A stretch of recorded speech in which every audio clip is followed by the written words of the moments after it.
Muito bem, meus irmãos. Então, nós voltamos aqui à nossa gravação.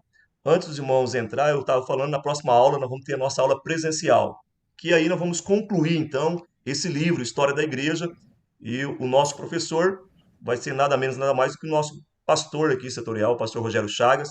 Ele vai estar ministrando a última unidade. E, assim, por causa dos nossos irmãos também que vão estar trabalhando, os outros irmãos que não vão poder estar presencial, eu vou me esforçar para fazer uma gravação com qualidade. Vou conversar com ele. A gente tem uma câmera muito boa lá e vou tentar usar para a gravação dessa aula e depois deixar disponível no canal do YouTube, no nosso canal, para os irmãos poderem visitar então essa aula que vai ser ministrada pelo pastor Rogério. Meus irmãos, então, antes de terminar aqui o capítulo 2, nós temos na página 134 os Menonitas, que na verdade o Menon Simon, ele foi um camarada, e o livro apresenta isso para nós, que ele viveu de 1996 a 1561, e ele foi também um contribuidor para a reforma. Então o que nós temos aqui? O, esse Menon, que deu origem a esse movimento, Menonitas, a principal bronca dele contra a igreja institucional era a ideia da ceia, de modo equivocado. Então ele combateu. Calma, mexe aqui para mim. Eu estou com essa dificuldade aqui, meus irmãos, mas vamos lá. Ele combateu sobre a transubstanciação, né? A transubstanciação. Então, o que a gente percebe aqui? A gente percebe que a reforma foram várias pessoas que se levantaram e, e pegando um ponto. Então, os anabatistas contra o Pedro Batismo, batismo de criança, Lutero contra as indulgências. E nós temos aqui, então, esse movimento também dos menonitas, que era contra a transubstanciação, que era a ideia equivocada, e é uma ideia equivocada até hoje, onde há pessoas que acreditam que quando ele participa da ceia, o próprio pão ele se torna a carne de Cristo e o vinho, o suco de uva, o sangue de Jesus. Essa transformação da matéria, transubstanciação da matéria enquanto ela está sendo mastigada, enquanto ela está na boca ali e ela se envolve com a carne da pessoa que está ali comendo. É por isso que na Igreja Católica era apenas o bispo ali de maior grau que ele poderia participar e dos dois elementos, e não o restante da membresia.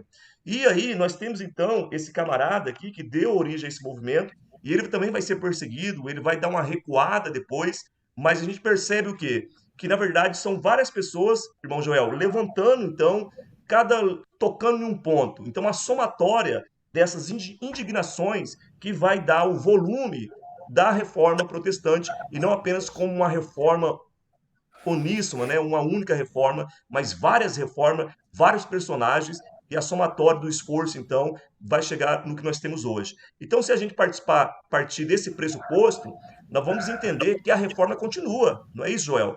Ela vai continuar. O que nós, hoje, nós não estamos aqui para ser um revolucionário, mas nós temos que ser esse protestante, aquele que vem protestar contra as coisas erradas que estão acontecendo, e muitas vezes no seio religioso que nós estamos inseridos. Quantas aberrações doutrinárias, quantas coisas que acontecem hoje, e na última aula o nosso pastor ele vai estar falando a respeito disso daí, neopentecostais, aonde acaba, na verdade, enveredando para um caminho que parece que é uma repetição do que aconteceu na Idade Média, na igreja medieval. Então, eu gostaria que você guardasse essa informação. Na verdade, o movimento da reforma, ela é uma somatória de esforços de várias pessoas, não se esquecendo os pré-reformadores que viveram um pouco, um momento antes aí desses reformadores, mas que eles foram queimados nas fogueiras, foram perseguidos porque já tinham um coração ali fervendo para uma mudança. Aí nós avançamos para o capítulo 3. Depois o Joel tem a liberdade, se quiser voltar em algum ponto, pode ficar na liberdade, tá? Mas aí, irmão Joel, na página 137 do livro novo dos nossos irmãos, que eles têm em mãos, vai falar sobre a reforma na França. Então nós falamos de Zwinglio. Zwinglio ele era da onde mesmo? Até esqueci. Da Suíça. Lutero na Alemanha. Aí nós temos agora uma reforma francesa. E dentro dessa reforma francesa surge uma mente, irmão Joel. Surge um personagem. Eu não sei se você tem condições de dar uma olhada e dar uma lida sobre esse personagem, mas ele apresenta para nós aqui que ele foi um grande contribuinte da reforma na França, né? Foi uma mente ali e que trouxe grande contribuição até mesmo para nós hoje, os, né, arminiano, depois vamos falar a respeito disso daí, mas que é João Calvino. Você leu alguma coisa a respeito disso, Joel? Sim, li sim. Isso aí é o pai do tal do calvinismo, né? Que defende algumas teorias. Na verdade, ele foi uma pessoa que estudou bastante, né? Ele era bem dedicado, se colocava, se desdobrava para estar aprendendo as questões que ele acreditava como ideia. E esse homem, ele foi para cima de todas essas informações e ele foi um dos precursores aí da dita que a gente fala hoje de calvinistas, né? Que defende algumas divergências entre o que a gente, no caso, até vou dar uma pincelada aqui já que depois a gente vai falar dele, que é do Armínio, que são os arminianos. A gente, como assembleano, tem uma boa veia virada para esse lado da teologia da salvação em relação a Armínio. E aí tem as igrejas mais reformadas que partiram para o lado da teoria desse homem chamado Calvino. Então ele traz para nós uma série de ensinamentos que naquela época ele entendia como o correto e ele se dedicou e debruçou a sua vida para defender tudo isso que ele acreditava, gerando uma série também de situações. Uma coisa que eu acho legal, e o Wesley comentou, é que, na verdade, esses homens receberam o título de protestante, mas eu, particularmente, até queria deixar essa oportunidade aqui para nós. Na verdade, nós não devemos ser somente protestantes, mas sim não conformados com esse sistema que às vezes tentam colocar a goela abaixo para nós e a gente, conhecedor da palavra, claramente estudiosos da palavra, escola dominical, culto de ensino e tudo mais, muitas vezes a gente deixa com que as coisas aconteçam conforme o povo, na maioria aí, faz, e a gente acaba se retraindo. E, na verdade, esses ensinamentos aqui da história da igreja traz para nós essa não conformismo com as coisas que o povo tenta fazer. Que nem eu estava querendo comentar, acabei perdendo esse raciocínio no início da lição. Essa pandemia ela veio para mostrar para nós o quê? Ela mostrou para nós que muitas vezes nós, como igreja, se a gente não se levantar e não se colocar no nosso posicionamento, institui-se leis, institui um monte de coisa que faz com que a gente feche as igrejas. Eu estive em São Paulo esses tempos atrás, plena pandemia, tudo lá funcionando normal, metrô lotado, ônibus lotado, mas a igreja não pode aglomerar porque tem que manter distanciamento e tudo mais. Isso traz para mim, no caso, conhecedor dessas situações, que nós devemos protestar, a gente não deve conformar com isso, e isso é uma veia do protestantismo, e isso é uma veia de nós, cristãos, conhecedores da palavra, que não devemos nos conformar. Voltando para Calvino, Calvino exatamente tudo isso que eu comentei aqui. Ele nasceu em 1509, faleceu em 1564, nasceu no nordeste da França e aos 14 anos foi estudar teologia, língua latina e grega na Universidade de Paris. Também estudou direito, uma coisa também que eu observei bastante, Wesley. A maioria desses rapazes, dessas pessoas que se desdobraram, eles tinham uma veia para o lado do direito, que era brigar pelo seu próprio direito, e estudaram para isso, muitos até renunciaram isso para seguir o seu chamado, e eles se dedicaram a isso, né? Sua primeira obra foi um comentário sobre um filósofo chamado Sêneca. Ele participou de um grupo de estudo bíblico, a sua conversão ocorreu em 1533 depois de Cristo, e nesse mesmo ano nasceu seu amigo Nicolas Cop, que fez o discurso na posse com ideias protestantes. Calvino foi considerado o participante da elaboração do discurso e teve que fugir de Paris com esse seu amigo. Então, são pessoas que tiveram a ousadia de expor as suas ideias e o seu não conformismo com as coisas que aconteciam no seu período, e isso a gente pode trazer para nós, de não se conformar. Se estiver contrário ao que diz a palavra de Deus, nós devemos não ficar assim, mas nós devemos protestar, não aceitar, não se conformar, porque é exatamente dessa maneira que eles também protestaram, sofreram perseguição, mas trouxeram grandes lições para o dia a dia que nós precisamos também, às vezes, resgatar esses tipos de situação. Volto para o Wesley. A gente pensa, e quando a gente começa a pensar o que que é ser cristão, né? E o Joel falando assim, isso daí é formidável. Porque, assim, ser protestante naquela época não era ser o reclamão, o murmurador da igreja institucional. Não é aquele camarada que estava levantando um montim, levantando ali uma rebelião, né, os rebeldes. Eram pessoas que se levantou protestando, mas ao mesmo tempo se colocando à disposição para a mudança. Um tempo atrás, só exemplificando, eu ministrei sobre na nossa igreja no culto de ensino sobre o profeta e o que, que é a profecia. O profeta é a profecia, tomando como base ali os filhos dos profetas, Joel. Porque os filhos dos profetas, quando estavam ali juntamente com Eliseu, e quando eles viram que o ambiente estava estreito, é aquela passagem lá que o machado cai na água. Quando começa essa narrativa, diz que eles se levantaram e protestaram. Profeta, pai, o lugar está estreito. Senhor, o lugar está estreito. Aí eles não ficam só com esse reclamando que o lugar está estreito. Eles se levantam e falam: permita que nós vamos até o Jordão, arrancar madeira e vamos contribuir para ampliar esse lugar. O que eu estou querendo exemplificar aqui? Que é isso. O que o Joel está dizendo aí, que eles não apenas bradaram, muitos deles pagaram com a própria vida. Então, esse inconformismo, né, eles não se conformaram com a situação, se indignaram e se colocaram na posição para poder, na verdade, contribuir para a reforma. Então, a gente percebe que a reforma, ela não é apenas um esforço verbal. A reforma, ela é um esforço, ela tem uma transpiração e não apenas eloquência, não é apenas palavras ao vento. Nós estamos vendo aqui os anabatistas, que eram contra o pedobatismo, o batismo de criança, dando, na verdade, a sua vida, derramando sangue por essa causa. Aí nós vimos aqui, por último, esse grupo protestando contra a ideia de transubstanciação. Nós temos Martinho Lutero falando que a salvação é somente pela graça e que essa ideia de indulgência é antibíblica, é diabólica. Então a gente começa a perceber que, na verdade, o que é ser protestante? Eu vejo muitas das vezes as pessoas, no nome de uma santidade, de uma espiritualidade, ele se levanta no seio, na comunidade onde ele está ali, bradando, protestando, verbalizando. Só que na hora do vamos ver, o camarada ele é ausente.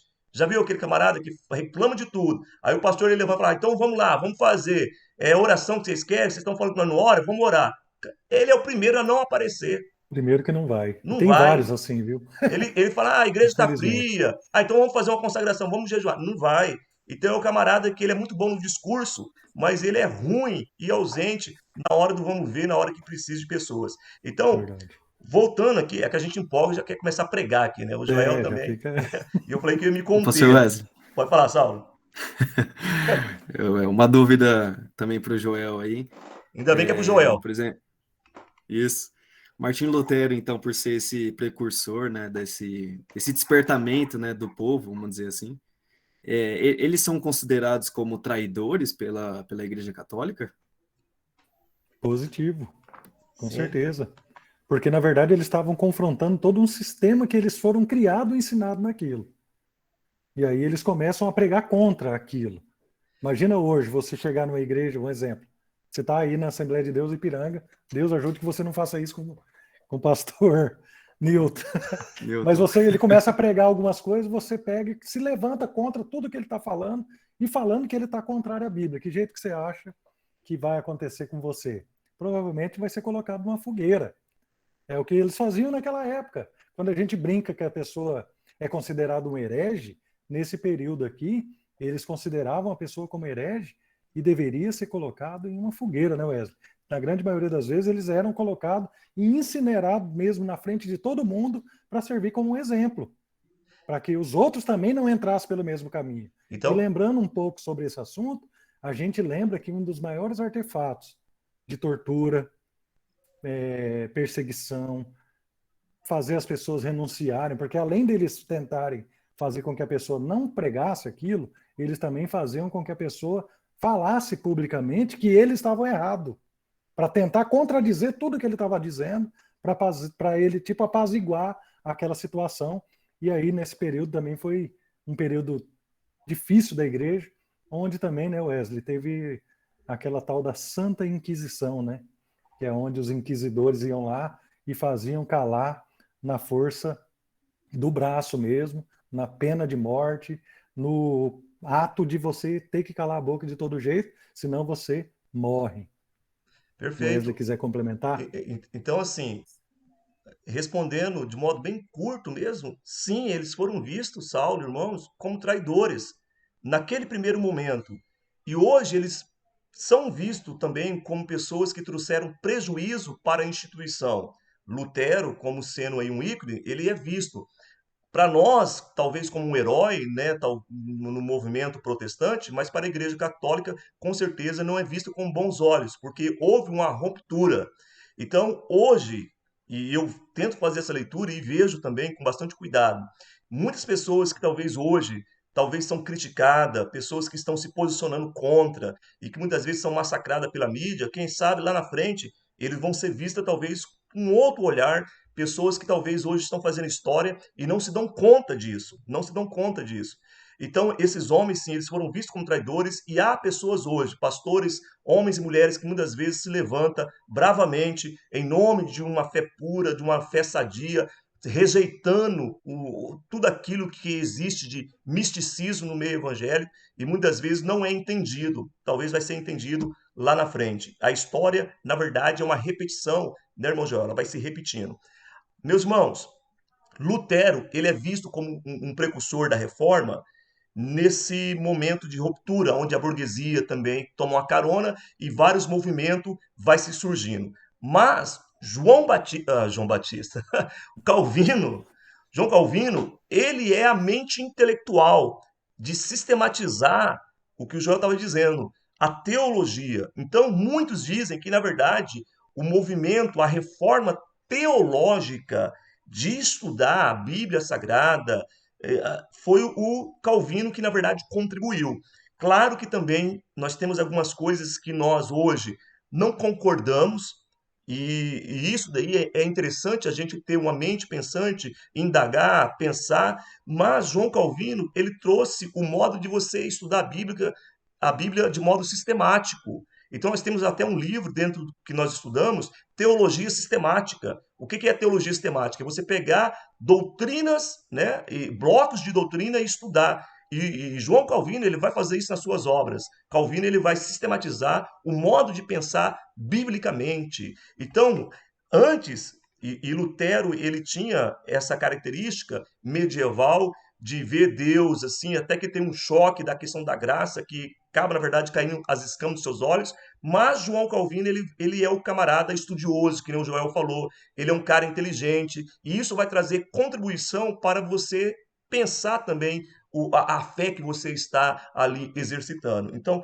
Calvino, ele vai agora trazer algumas doutrinas que hoje são, na verdade, o esqueleto, a espinha dorsal, até mesmo do calvinismo. Várias igrejas, ela adota o calvinismo aí, várias, né, pessoas, talvez você conheça um calvinista que adota friamente, que adota ali de unhas e dentes as doutrinas de Calvino, né, Joel?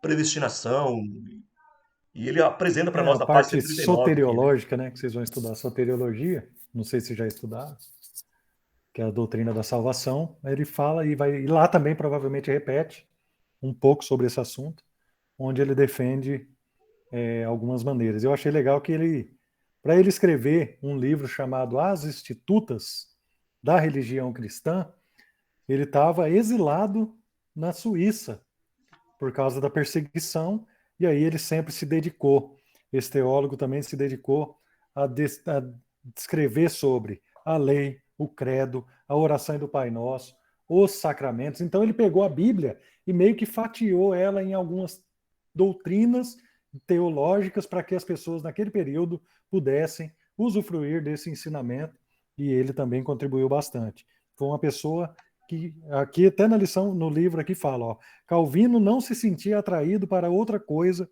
a não ser dedicar-se inteiramente aos estudos das Escrituras e ao ofício de escrever sobre elas. Foi uma vida depois desse momento de conversão, de se estar dedicado 100%, full time, a estar se dedicando a ler, escrever e comentar alguns com pensamentos que ele tinha em relação à Bíblia Sagrada.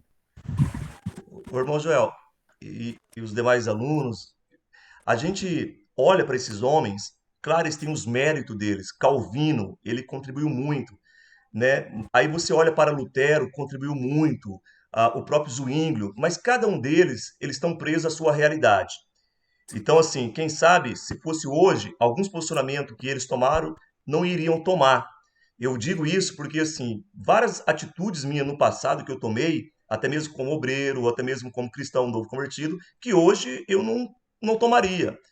E, quiçá, talvez daqui a uns anos, nós estivermos aqui ainda, atitudes que talvez, e posicionamento que talvez hoje você defenda, que você está convicto, você acaba, na verdade, amanhã mudando. E isso daqui não é, meus irmãos, mudança de pensamento. Isso daqui é amadurecimento. Porque nós estamos presos dentro de um contexto social que muitas vezes nós estamos bradando algo no público que depois, futuramente, a gente acaba, na verdade, trazendo um novo contorno ou, quem sabe, usando um novo vocabulário para transmitir o cristianismo autêntico. Isso daqui, a gente tem que olhar para a história não como um romance. Por que eu estou dizendo? Nós estamos falando de Calvino. Calvino, ele acreditava na predestinação. E houve, esse aí foi um dos principais pontos. Então a pessoa nasceu para ir para o inferno e a pessoa nasceu para ir para o céu. Foram predestinados por um Deus que tem todo o poder nas mãos e não deu nada para o homem de corresponder a essa salvação, né? O sinergismo, mas sim o monergismo. Essa é a ideia calvinista. Mas Lutero, Joel, também acreditava na predestinação. Lutero não bateu firme na questão da ceia. Teve que vir um outro grupo bater na questão da transubstanciação. Teve que vir um outro grupo contra o batismo de criança. Então a gente percebe que o Lutero tinha uma bronca terrível pelos judeus que não se convertiam. E ele foi até mal interpretado pelo nazismo lá na frente, de Hitler, que vai usar algum pensamento da reforma de Lutero para perseguir os judeus, porque o próprio Lutero ele tinha uma bronca com as pessoas que falam, diante da graça. Fala, rapaz, a graça está aí, é tão maravilhosa, como que os judeus não abrem o coração para Deus e tal? Então esse pensamento que foi externado, escrito, porque ele escreveu várias obras, o próprio nazismo ele vai se apoderar, claro que vai trazer uma nova versão do pensamento da reforma para tentar justificar. Então a gente percebe que são homens falhos, mas homens que na verdade, contribuiu sim, contribuiu para para a reforma no todo. Então na França, Joel, surge o Calvino, né, esse grande homem intelectual que vai sistematizar, e na França também, depois nós podemos voltar aqui, mas tem um ponto interessante na página 140, que vai falar da noite de São Bartolomeu, que uma página na história da igreja sangrenta também, que aconteceu na França. Ocorreu lá em 1572, aonde ficou conhecido como a Noite de São Bartolomeu. Pessoas que estavam pensando que estavam ali gozando de uma liberdade religiosa, de prestígio, eles acabam sendo atraídos para a praça e eles vão ser executados. Na página 140 diz assim: grupos organizados e armados passaram pelas ruas sob o badalar dos sinos e com tocha nas mãos invadiram as casas dos huguenotes. Milhares de homens e mulheres, crianças foram mortos enquanto dormiam. Então teve um movimento, um massacre na praça, eles invadiram as casas e isso daí foi uma noite sangrenta também dentro da França. Então o que a gente percebe? Dois momentos acontecendo, coisas acontecendo. Nós temos o próprio Calvino levantando, contribuindo, ele não queria, mas na verdade ele acaba sendo persuadido a contribuir, ele vai escrever as Institutas, e nós temos também na França esse movimento sangrento. Por quê? Parece que as coisas estão juntas, né? Comitantes, são juntos acontecendo. A reforma acontecendo, mas do outro lado também uma investida contra a reforma, contra esse movimento. Porque ela não foi assim, irmão Joel, meus irmãos, um movimento pacífico, né? Sem nenhum entrave, sem nenhum obstáculo. A reforma, ela nasceu debaixo também do chicote, debaixo do ferrão, de grande perseguição, porque a igreja institucional não ficou olhando isso de braços cruzados, não é isso, Joel? Aí a gente avança. Você quer falar mais alguma coisa a respeito disso aí? Porque aí a gente avança para o capítulo 4, nós vamos ver então o esforço da igreja institucional contra essa reforma, Joel. É um esforço da instituição para, na verdade, tentar frear esse movimento que estava ali alcançando várias regiões, principalmente na Europa, que é conhecido como contra-reforma. A contra-reforma ela é conhecida e ela é também estudada até mesmo na história secular, que foi um momento de oposição da igreja institucional no intuito de estancar essa sangria, esse movimento que estava levantando. Eu não sei se o irmão Joel ele teve condições de ler um pouquinho sobre a questão do movimento da igreja contra, né, reforma, essa igreja católica que se levantou ali, a igreja institucional se levantou para combater, para tentar ali frear o movimento protestante. Você lê alguma coisa a respeito disso, Joel? E sim, eu tenho até anotado aqui que essa contra-reforma, o que ela fez? Ó, mesmo antes de Lutero, muitos já desejavam mudança na igreja estabelecida e organizada. Nesse tema agora, nós vamos tratar sobre a contra-reforma. O que foi a contra-reforma? Foi alguns países da Europa não chegaram a ser tão impactados pela reforma protestante. Um exemplo, Itália e Espanha. E aí a rainha Isabel e o arcebispo Francisco Ximenes já haviam iniciado uma reforma na igreja, que eles não são bobo, começaram usando com frequência a Inquisição, que foi o que eu falei um pouco antes, sobre a necessidade de punir os que se opunham às regras de moralização. Então, assim, a gente vê essa contra-reforma, nada mais é contra que a lei da ação e a reação. Foi um jeito dos reformadores se levantarem, pregarem, ensinarem contra tudo que eles estavam fazendo, que, entre aspas, eles consideravam errado e antibíblico, e aí os contra-reformadores fizeram o quê? Oposição a isso. Então começou a se levantar, a agir de uma série de maneiras, e aí eles levantam algumas situações que a gente vê aí no discorrer da história, algumas situações em que eles levantam. O primeiro deles foi uma ordem chamada Ordem dos Capuchinhos. Tem a Ordem da Ursulina, que está no livro aí. Tem a Ordem Jesuíta. Quando eu estava lendo aqui, eu lembrei automaticamente que foram esses que chegaram no Brasil, junto com a caravela lá de Pedro Álvares Cabral, no descobrimento do Brasil, porque eles tinham o conceito de tanto parar os reformadores, como também uma visão evangelística de alcançar outras nações e outros povos com a Igreja Católica. Então, foi uma maneira deles trabalharem frente à oposição ao protestantismo. O protestantismo, naquele período, se o negócio correr solto, irmão, povo de Deus, quando se levanta para fazer alguma coisa, ninguém segura, né? E aí esse povo começaram a se levantar contrário a isso, e foi uma contra-reforma, uma maneira de tentar estancar essa avalanche de informação de coisas que estavam acontecendo, até que meio, entre aspas, denegrindo algumas situações em relação à Igreja Católica naquele período. Pode continuar, Wesley, fazendo favor. Então a gente percebe aqui o movimento da igreja, né, fazendo uma oposição, e ela conseguiu, na verdade, espaço diante das rachaduras que aconteceram, irmão Joel, no movimento protestante também. Porque se por um lado, como, né, foi muito bem destacado aqui, o povo estava protestando, mas dentro desse movimento protestante, vários grupos também se surgiu e acabando, na verdade, também deixando algumas rachaduras ali, que deu ali permissão para a igreja ela levantar os seus missionários, os homens para combater contra ali. Nós temos, dentre esses movimentos, junto com a contra-reforma ali da igreja, uma resistência também na Inglaterra, que é os puritanos, irmão Joel.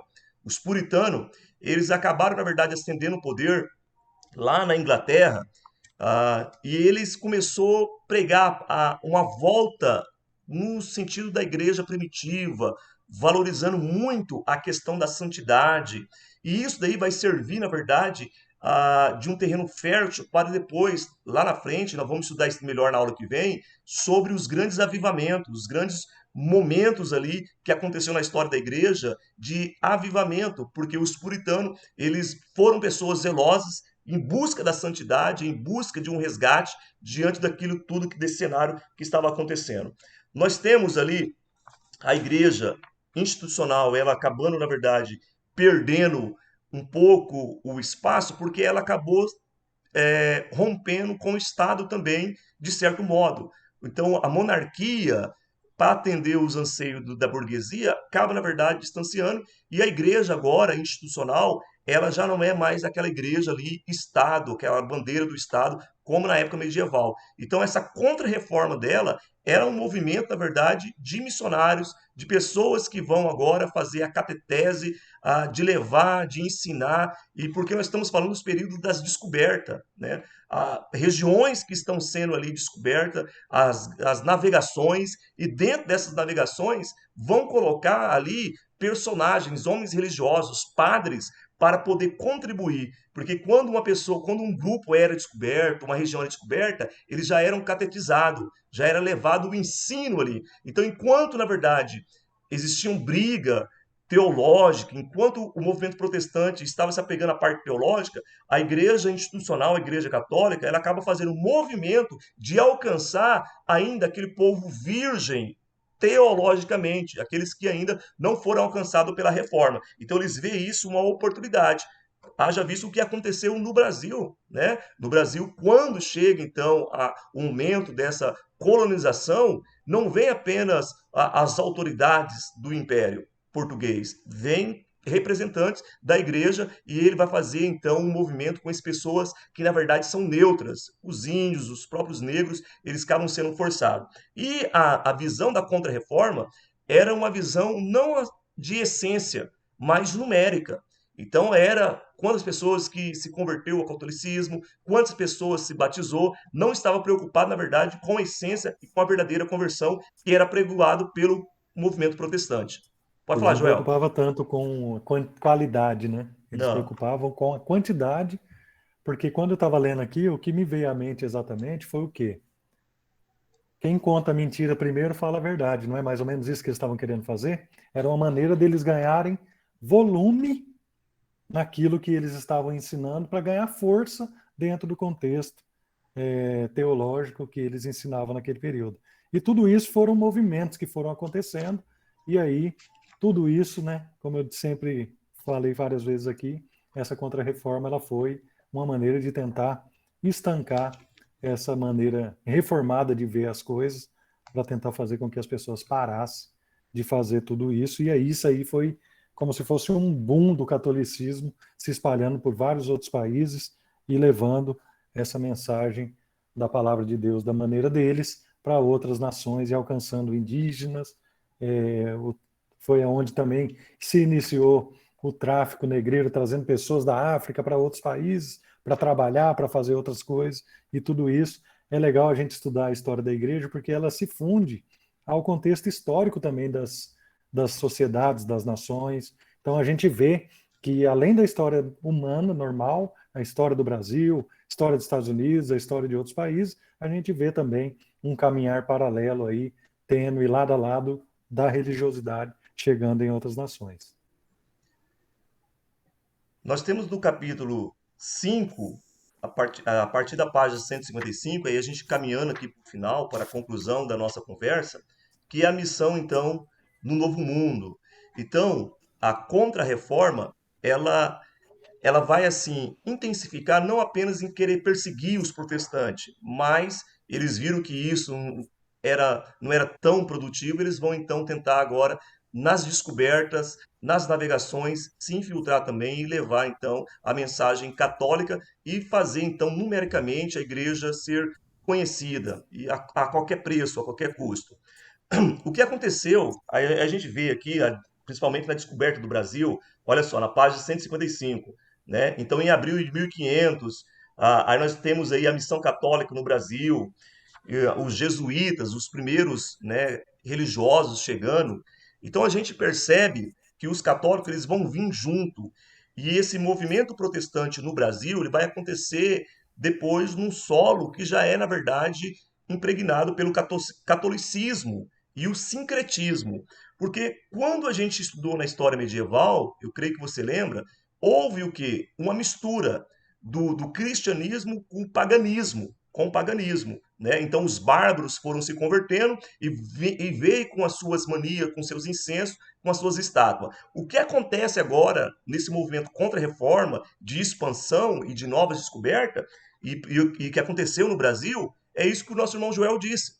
A qualquer preço. Então, o catolicismo ele vai tolerar até mesmo a parte mística dos índios, dos negros, e é por aí que vai vir agora uma mistura, né, do catolicismo também com deuses do africano, daqueles que eles já cultuavam nas suas terras natal, e essa mistura ela acaba, na verdade, acontecendo, e a gente percebe isso muito hoje. Então, quando você conversa com uma pessoa, ele se diz muitas vezes católico, mas você vê uma carga muito espírita, uma carga muito mística nela, porque tem essas raízes no Brasil. E muitos de nós, protestantes, evangélicos, cristãos, nós somos oriundo também, nós somos uma derivação, os nossos pais, avós, e é por isso que as igrejas neopentecostais, ela vai ganhar espaço dentro desse coração místico, irmão Joel. Porque o Brasil, né, com as excursões jesuítas e com esses homens, olha só, na página 158, ele vai falar para nós de Manuel de Nóbrega, vai falar de vários personagens que nós conhecemos, né, o padre Antônio Vieira. Se você for pesquisar no Google, você vai ver os sermões de Padre Vieira, o Antônio Padre Vieira. Ele é, na verdade, um camarada muito intelectual, foi um jesuíta que chegou e que fez história, né? Em nome de Portugal, ele vem ali também e ele vai fazer história dentro do Brasil. Então, nós temos obras de Vieira, nós temos vários homens que acabou contribuindo. Aí, nós percebemos hoje que nós temos essa herança, porque no Brasil colonial a gente tem essa mistura, esse sincretismo religioso. E isso daí vai criar, na verdade, uma base, um sustento para muitas aberrações que acontecem hoje no Brasil.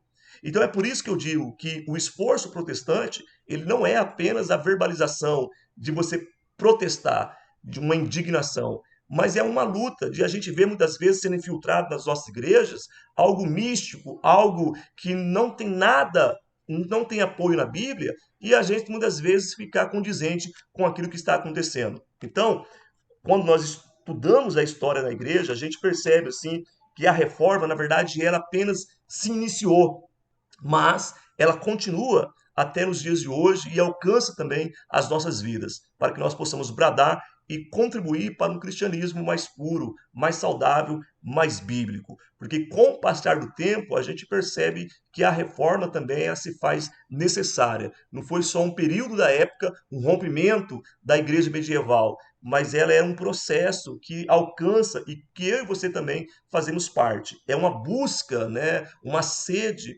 pelo cristianismo autêntico, pela a palavra de Deus. Amém, Joel? Amém, isso aí. Alguém quer comentar mais alguma coisa? Nós estamos encerrando aqui, para não enfadar os irmãos. Se o Joel tem mais alguma coisa? Irmão Amilson, Cíntia, Deusair, já estou vendo vocês aqui. Eu tenho uma coisa. Pode falar, Joel. Só agradecer por essa oportunidade. Para mim foi uma honra.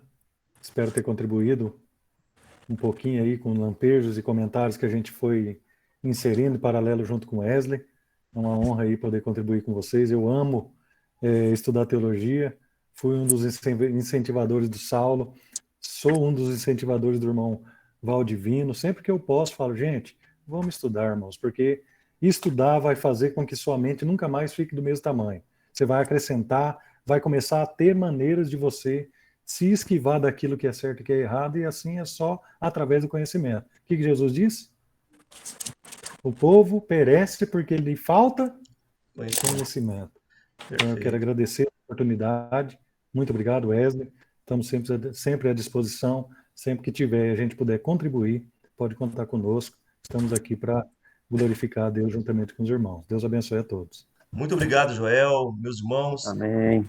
Olha só, antes de encerrar aqui, então, aí isso já fica assim, irmão, se o irmão Joel fica à vontade também, se quiser amanhã, na próxima segunda-feira, participar da aula com o pastor Rogério, fica à vontade. Mas deixando aqui uma ponta para os irmãos entender.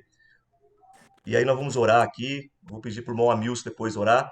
Deixando uma ponta aqui para a gente fazer amarrar certinho com a próxima aula, que é para a gente concluir.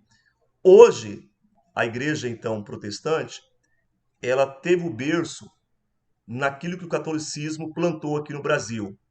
Então, muito que nós temos hoje, eu vou falar aqui, né, e aí os irmãos depois reflitam um pouco. Essa questão de púlpito na igreja, de onde você acha que tem esse negócio de você chegar à tribuna com as cadeiras ali e tem igrejas, olha eu já tá indo tão bem e colocando tudo a perder no final, né? Aí tem uma cadeira maior que o pastor, que é o trono dele ali, que ninguém. E o dia que ele falta no culto, não pode sentar ali, Joel, porque senão cai um raio na tua cabeça. Falei, da onde que a gente tirou isso? Da onde que a gente tirou essa organização de hierarquia? É uma herança que a gente traz. A gente tem que ser honesto e a gente olhar para a história, porque nós não somos perfeitos, irmão. Porque senão a gente começa a olhar para o povo que derramou sangue dos anabatistas e a gente fala, pô, ainda bem que eu não sou que nem eles. Rapaz, nós somos miseráveis igual eles e nós estamos cometendo erros que eles não cometeram. E que a nova geração dos nossos filhos e netos talvez vai olhar para nós e falar, pai, meu pai fazia isso? Fazia, porque nós estamos dentro de um contexto. Então, hoje, essa ideia de você idolatrar pastor, eu lembro quando o Cassiano estava no auge, que ela foi na igreja do interior de São Paulo, teve que chamar a PM, sabe, a polícia militar para fazer cordão para ela poder entrar na igreja, senão ela ia entrar na igreja despido, porque cada um queria um pedacinho da roupa da Cassiane. Essa ideia de você passar o lenço e o suor, o sangue do camarada que foi esfaqueado, e ele vai curar. Então, isso daí tudo é, na verdade, herança de uma igreja da onde nós somos oriunda.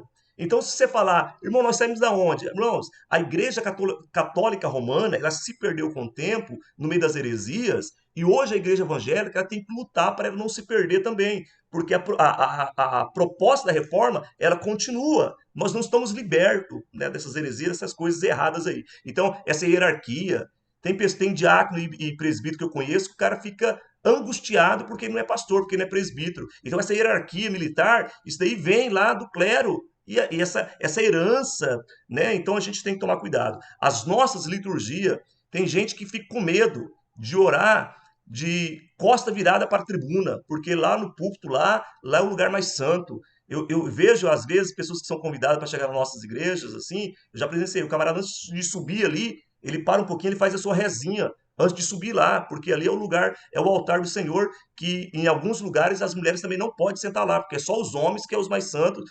Olha o meu desabafo. Mas é só para os irmãos refletir, os irmãos pensar. Esse dia eu estava conversando com a pessoa, falou, rapaz, já faz tempo que eu não tomo ceia.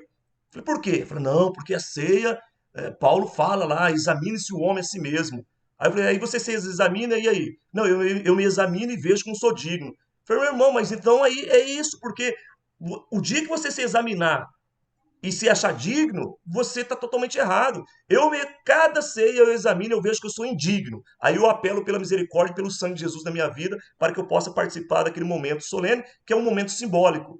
Então tem pessoas, muitas vezes, espiritualizando a liturgia porque tem essa herança mística. Nós temos que tomar cuidado.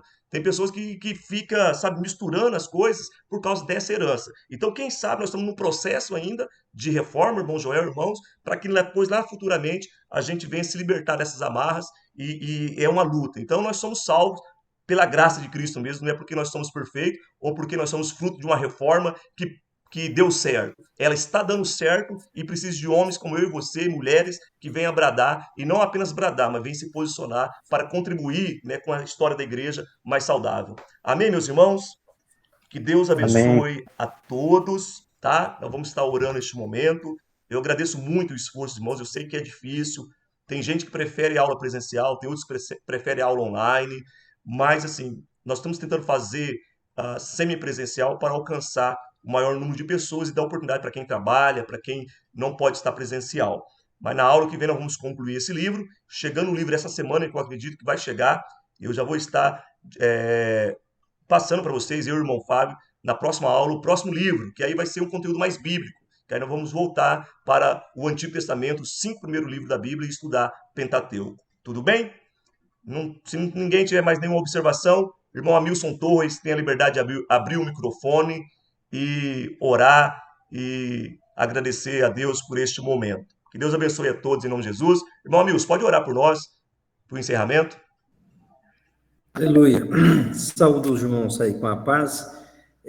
Foi uma aula maravilhosa. O pastor, o irmão Joel aí e o Wesley aí, vou te contar, viu? Vocês estão de parabéns aí por essa aula abençoadíssima, tá? Muito conhecimento. A gente louva a Deus pela vida de vocês. Então, oremos ao Senhor. Eterno e soberano Pai, nós te agradecemos, ó Deus, por estes momentos preciosos que passamos na tua presença, Senhor. Pai, o que nós aprendemos aqui, ó Pai, foi útil e agradável e louvável para as nossas vidas, ó Deus.